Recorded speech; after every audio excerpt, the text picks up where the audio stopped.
coach ayaw eh. Ayaw niyo manalo eh. Ano nangyari? Sana palagi na lang muntik. You know, we always pray for that. You know, it's something that sana palagi na lang ganun sinasabi niyo sa akin. Mas gusto mo ba yung ganun? No. Well, it's just liven up our game. You know, those kind of games are really gonna prepare us for the championship. You know, those kind of close games. We know that Mapua is a good team. They have a good coach in Chito. They really work hard to get this victory against our team. But again, as long as we have a focus on the goal. You know, that was close. We were trailing, but you just can't give up. Coach, this one, it's either something went bad or Mapua was hitting their shots. Nimes scored 21 points, I think, in one quarter. What about something going bad with your? We really look forward that it's gonna be close. It's something that we really anticipated. Yeah. I guess this is the only team when we played the first round that took the lead in the first half. They were up by 7. I remember that game.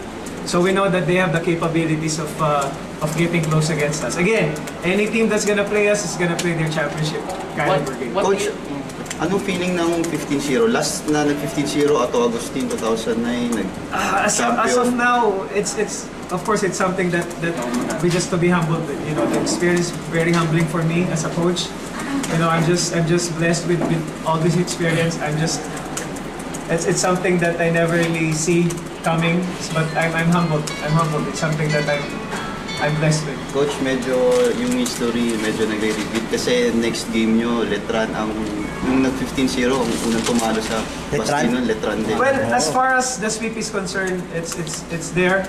Of course, if we have the opportunity, we're gonna go for it, but it's not the end of the world. Even if we lose that game, if God forbid, you know, it's something that we still have to be tough with. You know, we have to accept that the teams are really gonna play hard against us. No, nothing against Letran, but they have a really good team.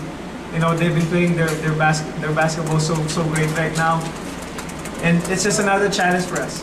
Coach, now that you've won 2 straight close games, could you describe the character of this team?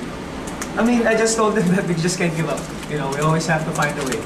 You know, it's something that I always instilled on the boys.